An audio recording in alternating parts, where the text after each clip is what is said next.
আমরা মনে করি পুরো ঘটনাপ্রবাহে আইনশৃঙ্খলা বাহিনী এবং প্রশাসনের ব্যর্থতার চিত্র স্পষ্ট হয়ে উঠেছে। গতকাল দুপুর 2:30 শেরপুরের জিনাইগাতি স্টেডিয়ামে শেরপুর 3 আসনের সহকারী রিটার্নিং কর্মকর্তার উদ্যোগে সকল প্রার্থীর ইশতেহার প্রকাশ অনুষ্ঠান ছিল। যথারীতি জামাত এবং 11 দলীয় জোটের প্রার্থী নুরুজ্জামান বাদল, যিনি আবার আমাদের সেই জেলার সেক্রেটারিও, নেতাকর্মীদের নিয়ে যথাসময়ে অনুষ্ঠানস্থলে উপস্থিত হন এবং অনুষ্ঠানস্থলে আসন গ্রহণ করেন। বিএনপি প্রার্থী মাহমুদুল হক রুবেল তার সমর্থক কর্মীরা সেখানে আসেন, কিন্তু অনেক বিলম্ব করে তারা এখানে আসেন। তখন বিএনপি নেতারা ইউএনএকে অর্ধেক আসন ভাগ করে দিতে বলে। দেরিতে এসে বলেছেন যে সমাবেশের অর্ধেক আসন খালি করে দিতে হবে, তাদের জন্য আলাদা বরাদ্দ দিতে হবে। ইউএনও জামাত প্রার্থীকে অনুরোধ করেন কিছু চেয়ার ছেড়ে দিতে। জামাত 11 দলীয় প্রার্থী নুরুজ্জামান বাদল মাইকে কর্মীদের আসন ছাড়তে বলেন। জামাত কর্মীরা আসন ছেড়ে দেওয়ার পরও বিএনপির উচ্ছৃঙ্খল নেতাকর্মীরা বাকবিতণ্ডা শুরু করেন। সেই সাথে ওই আসনের বিএনপি প্রার্থী মাহমুদুল হক রুবেল, বিএনপি নেতা আব্দুল হান্নান সহ বিএনপির উচ্ছৃঙ্খল নেতাকর্মীরা অব্যাহত উস্কানি দিতে থাকেন। এতে বিএনপি নেতাকর্মীরা হাতাহাতি এবং সংঘর্ষে লিপ্ত হয়, এই দুইজনের উস্কানির কারণে, অন্য নেতাদের উস্কানির কারণে। এই অবস্থায় পুলিশ প্রশাসন বিএনপি নেতাকর্মীদের নিবৃত্ত না করে বরং নিষ্ক্রিয় দর্শকের ভূমিকা পালন করে। সংঘর্ষের এক পর্যায়ে বিএনপি প্রার্থী মাহমুদুল হক রুবেল সহ নেতাকর্মীরা স্টেডিয়াম থেকে বেরিয়ে স্টেডিয়ামের দক্ষিণে জিনাইগাতি বাজারে অবস্থান নেয়। তারা মাঠে অবস্থান করে জামাত এবং 11 দলীয় প্রার্থী এবং সমর্থকরা।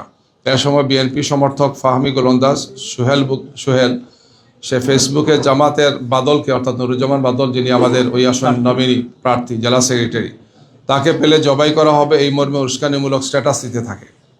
এই অবস্থায় জিনাইগাতি বাজারে দেশীয় অস্ত্র নিয়ে অবস্থান নেয় বিএনপি নেতাকর্মীরা এবং জামাত 11 দলীয় প্রার্থীকে স্টেডিয়াম থেকে বের হতে না দেওয়ার ঘোষণা তারা দেয়।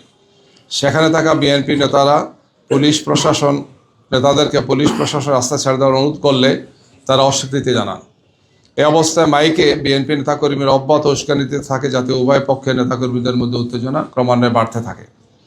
প্রশাসনের কোনো সহযোগিতা না পেয়ে সন্ধ্যা 5:45টার দিকে জিনাইগাতি স্টেডিয়াম এলাকায় থাকা জামাত এবং 11 দলীয় জোট প্রার্থী নুরুজ্জামান বাদল নেতাকর্মীদের নিয়ে মিছিল সহকারে প্রবেশের চেষ্টা করেন। এ সময় বিএনপি নেতাকর্মীরা লাঠি এবং দেশীয় অস্ত্র নিয়ে তাদের উপর ঝাঁপিয়ে পড়ে। তাদের প্রতিরোধ করতে গেলে ধাওয়া পাল্টা দেওয়া শুরু হয়। এক পর্যায়ে জামাত নেতাকর্মীরা ছত্রভঙ্গ হয়ে উত্তর পশ্চিম দিকে রাস্তা এবং উত্তরের স্টেডিয়ামের দিকে তারা চলে যান। পেছনে পড়ে যান জামাতের শ্রীবর্দী উপজেলা সেক্রেটারি রেজাউল করিম। তাকে তখন একা পেয়ে কুপিয়ে আহত করে রেখে যায় বিএনপির কর্মীরা। এক পর্যায়ে তাকে ময়মনসিংহ মেডিকেল কলেজে নেওয়ার পথে তিনি রাস্তায় শাহাদত বরণ করেন।